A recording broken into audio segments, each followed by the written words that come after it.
ये बात उन दिनों की है जब बुद्धा मरवन में अपना समय व्यतीत कर रहे थे। इस समय तक बुद्ध की प्रसिद्धि दूर दूर तक फैल चुकी थी। बहुत दूर दूर से लोग अपनी चिंताओं और परेशानियों का समाधान हेतु बुद्ध के पास आते थे। ऐसे ही एक दिन जब बुद्धा मरवन में अपने शिष्यों को प्रवचन दे रहे थे, तभी एक अधेड़ उम्र का व्यक्ति अपने नौजवान पुत्र को अपने साथ लिए बुद्ध की तरफ चला आ रहा था। जब यह प्रवचन स्थल के पास पहुंच गए तो बुद्ध ने एक नजर उन पर डाली और इशारे से बैठने के लिए कहा। जब प्रवचन समाप्त हो गए और सभी लोग वहां से चले गए तो बुद्ध ने उस व्यक्ति को अपने पास बुलाया और बैठने के लिए कहा। वहां चारों तरफ हरियाली छाई हुई थी। मौसम बहुत सुहाना था और तरह तरह के पक्षियों की आवाजें गूंज रही थी। ऐसा नजारा देखकर उस व्यक्ति को अंदर से असीम शांति महसूस हो रही थी। इसके बाद बुद्ध ने उस व्यक्ति से आने का कारण पूछा तो इस पर व्यक्ति ने कहा, तथागत, मैं 2 दिन की लंबी यात्रा करके अपने पुत्र को आपसे मिलवाने लाया हूं। ये मेरा इकलौता पुत्र है और ये हर समय थका थका रहता है। ऐसा लगता है जैसे इसके अंदर कोई जान ही ना हो। इसका स्वभाव भी काफी चिड़चिड़ासा हो गया है। अगर हम इससे कुछ भी कहते हैं तो यह हमारी छोटी छोटी बातों पर गुस्सा हो जाता है। इसके देखने की क्षमता भी उम्र से पहले ही कमजोर हो गई है और इसके बाल भी सफेद पड़ने लगे हैं। इतनी कम उम्र में इतनी बड़ी उम्र का लगना, मुझे तो कुछ समझ नहीं आ रहा है। तथागत, मैं अपने पुत्र के स्वास्थ्य को लेकर बहुत चिंतित हूं। जब मैं अपने पुत्र को वेद जी के पास लेकर गया तो उन्होंने कुछ औषधि दी और कहा, अपने पुत्र को तनाव कम लेने के लिए कहो। वो अपने दिमाग में बहुत अधिक तनाव लेता है, इसलिए उसकी ऐसी हालत हो गई है। लेकिन मैंने उसको बहुत समझाने के बाद भी तनाव का मतलब समझ नहीं आया। मुझे नहीं पता कि तनाव होता क्या है, यह किन कारणों से आता है और उसे कैसे अपने पुत्र के दिमाग से निकालूं। लेकिन मुझे सबसे पहले तो यह समझना है कि तनाव होता क्या है। इसीलिए तथागत, मैं आपके पास आया हूं। कृपया आप मेरी समस्या का समाधान कीजिए। यह सुन बुद्ध उसके पुत्र को बड़े ध्यान से देखते हैं। उसके चेहरे को देखते हैं, उसकी आंखों को देखते हैं और फिर उसके हाथों की नब्ज को भी देखते हैं। यह सारी विधि करने के पश्चात बुद्ध उस व्यक्ति से कहते हैं कि तनाव लेना तो कोई नहीं चाहता, लेकिन फिर भी यह तनाव लोगों के दिमाग को दीमक की तरह पकड़ लेता है और व्यक्ति जान भी नहीं पाता है कि वह तनाव में जी रहा है। लेकिन अगर व्यक्ति तनाव के कारणों को अच्छे से समझ लेता है और तनाव के बारे में कोई ऐसा पैमाना बना लेता है जिससे वह जान सके कि वह कितने तनाव में है, तो वह इस समस्या का समाधान भी खोज सकता है। सबसे पहले तो तुम यह समझो कि तनाव होता क्या है।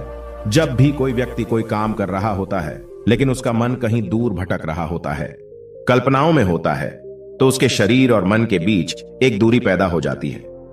यह दूरी जितनी अधिक होगी, व्यक्ति उतनी ही ज्यादा बेहोशी की अवस्था में होता है और शरीर व मन के बीच की इसी दूरी और खिंचाव को तनाव कहा जाता है। आखिर कोई पसंदीदा खेल खेलने के बाद व्यक्ति चुस्ती और प्रसन्नता से क्यों भर जाता है, जबकि उसने तो अपने शरीर को थकाया है। लेकिन समझने वाली बात यह है कि खेलते समय मन और शरीर एक साथ पूरी तरह से उस खेल में केंद्रित होते हैं, जिससे शरीर और मन के बीच दूरी पैदा नहीं होती और कोई तनाव पैदा नहीं होता। और अगर दिमाग में कोई तनाव था तो वो भी दूर हो जाता है। लेकिन इसके विपरीत, जब हम कोई ऐसा काम करते हैं जो हमें पसंद नहीं है, तो हमारा शरीर तो उस काम को कर रहा होता है, लेकिन हमारा मन कहीं दूर कल्पनाओं में भटक रहा होता है, जिससे शरीर और मन के बीच एक दूरी पैदा हो गई और तनाव ने जन्म ले लिया। इसीलिए व्यक्ति को एक समय पर सिर्फ एक ही काम करना चाहिए और अपने तन और मन की सारी शक्ति उसी एक काम पर लगा देनी चाहिए, जिससे व्यक्ति के अंदर तनाव पैदा ही ना हो। इसके बाद बुद्ध ने कहा, तनाव पैदा होने के मुख्य 8 कारण होते हैं और जिसने इन कारणों को समझ लिया वो जीवन भर तनाव मुक्त रह सकता है। मुख्य कारणों में सबसे पहला कारण है अति महत्वाकांक्षी होना। महत्वाकांक्षी होना अच्छी बात है, लेकिन क्या कभी आपने इस बात पर ध्यान दिया है कि इंसान के लक्ष्य कभी पूरे ही नहीं होते हैं।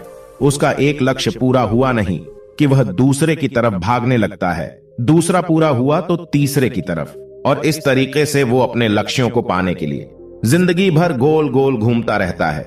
इसीलिए जो व्यक्ति अति महत्वाकांक्षी होता है, जिसने बड़े बड़े लक्ष्य बनाए होते हैं, वह वर्तमान में कभी रह नहीं पाता है।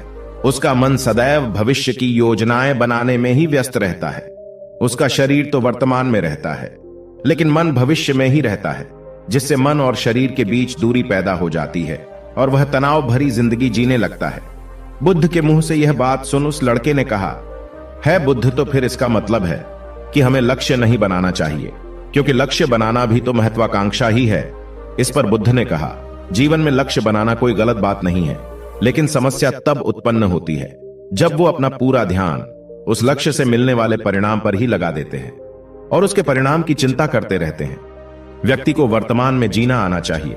आप लक्ष्य बनाइए और उस लक्ष्य की प्राप्ति के लिए कड़ी मेहनत करिए, लेकिन साथ ही साथ आपको इस बात का भी ज्ञान होना चाहिए कि आप अभी वर्तमान में जी रहे हैं और वर्तमान ही सत्य है। बुद्ध ने आगे कहा, तनाव का दूसरा सबसे बड़ा कारण है ईर्ष्या करना है। जब व्यक्ति ईर्ष्या और जलन से भर जाता है तो उसका मन अंदर से सड़ने लगता है। ईर्ष्या एक आंतरिक घाव है। आंतरिक घाव यानी मन का घाव। व्यक्ति के शरीर का घाव तो भर सकता है, लेकिन मन का घाव कभी नहीं भर सकता। इसीलिए व्यक्ति को दूसरे की खुशी और तरक्की से कभी ईर्ष्या नहीं करनी चाहिए, क्योंकि ईर्ष्या तनाव का कारण है। इसके बाद बुद्ध ने तनाव का तीसरा कारण बताते हुए कहा कि आरुषिपूर्ण काम न करना, इससे भी मन में तनाव पैदा होता है। जो काम करना हमें पसंद ही नहीं है, जिस काम में हमारी रुचि ही नहीं है, उस काम में हमारा मन लग ही नहीं पाएगा। हमारा शरीर तो वहीं बैठा रहेगा, लेकिन हमारा मन कल्पनाओं की उड़ान भरेगा, जिससे शरीर और मन के बीच दूरी पैदा हो जाती है और व्यक्ति तनावग्रस्त हो जाता है। इसीलिए इंसान को हमेशा अपनी रुचि के अनुसार ही कार्य करना चाहिए। अगर व्यक्ति ने यह पता कर लिया कि उसे कौन सा काम करना पसंद है और वो उसी काम को अपने जीवन का लक्ष्य बना लेता है, तो फिर वो काम उसके लिए काम नहीं बल्कि एक खेल बन जाता है। फिर बुद्ध ने कहा, तनाव का चौथा कारण होता है किसी दूसरे से अच्छा रखना। बुद्ध ने उस व्यक्ति की ओर इशारा करते हुए कहा, एक पिता होने के नाते तुम्हारी अपने पुत्र से बहुत सी अपेक्षाएं होगी कि तुम्हारा पुत्र एक बहुत ही कामयाब इंसान बने, तुम्हारा नाम रोशन करे, जैसा तुम चाहते हो उस तरह का जीवन जिए, तुम्हारी हर बात माने। लेकिन क्या आज तक कभी किसी की सारी अपेक्षाएं पूरी हुई है?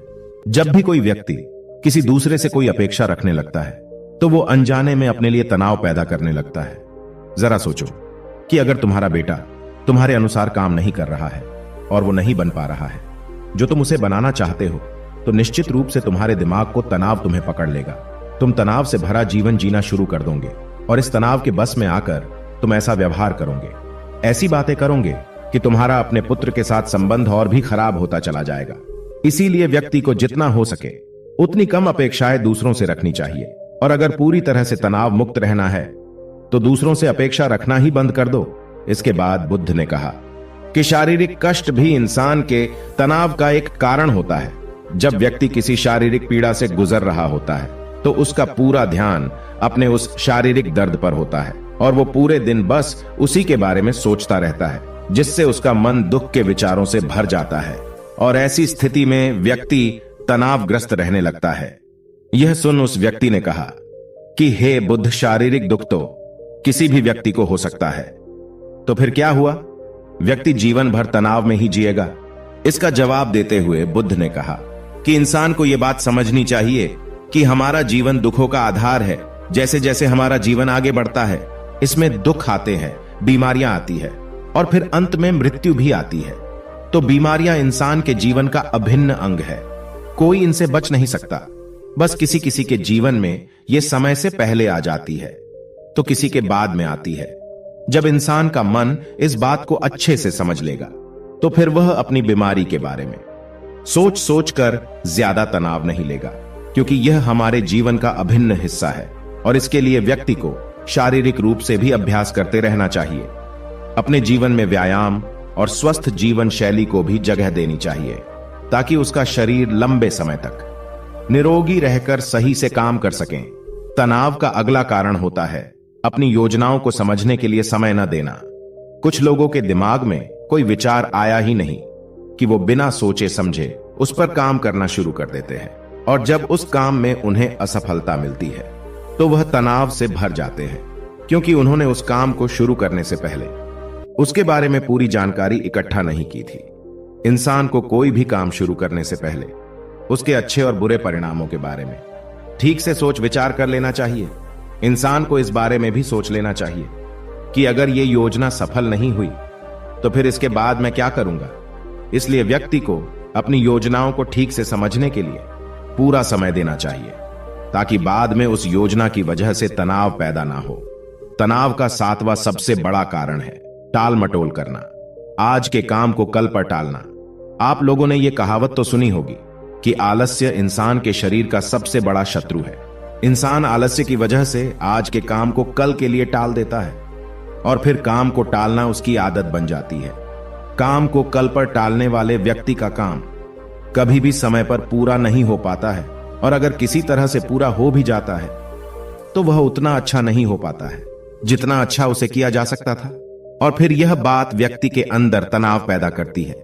लेकिन काम को टालना या काम को एकदम अंत समय पर करना एक आदत है, इसीलिए व्यक्ति ना चाहते हुए भी बार बार अपनी इस आदत का शिकार बन जाता है और काम को टालता रहता है। और फिर जब काम की समय सीमा पास आ जाती है तो वह तनाव से भरकर काम को पूरा करने का प्रयास करता है।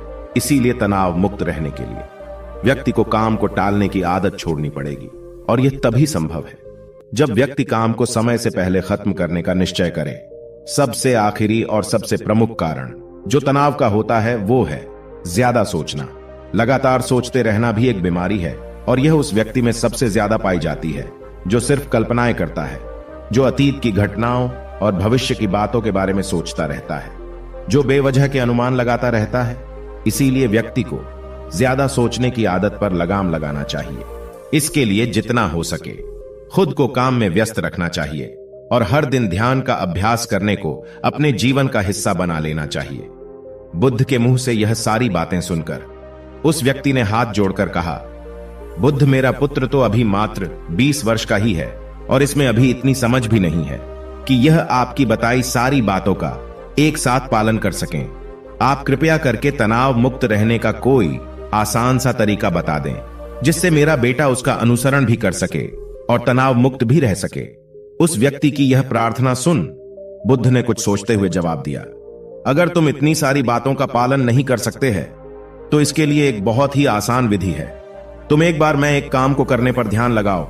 जो भी काम कर रहे हो उस समय पर सिर्फ उसी काम को करो, सिर्फ उस पर ही अपना पूरा ध्यान लगाओ। और अगर तुम्हारा मन इधर उधर भटक जाता है तो जैसे ही तुम्हें याद आए उसे वापस फिर उसी काम में लगा दो। यह सबसे आसान और अच्छा तरीका है तनाव मुक्त रहने का। जब तुम भोजन करो तो उस समय सिर्फ भोजन ही करो, उसके पूरे स्वाद का आनंद लो, उसका अनुभव करो। जब चलो तब अपना पूरा ध्यान सिर्फ चलने में ही लगा दो। इससे तुम्हारा मन और तुम्हारा शरीर दोनों एक जगह पर केंद्रित रहेंगे, दोनों के बीच दूरी पैदा नहीं होगी, जो कि तनाव का मुख्य कारण होती है। इसीलिए जहां तक संभव हो सके एक समय पर सिर्फ एक ही काम करने का प्रयास करें, वो भी पूरे ध्यान के साथ। दोस्तों, आशा करता हूं कि आपको इस कहानी से काफी कुछ सीखने को मिला होगा। धन्यवाद।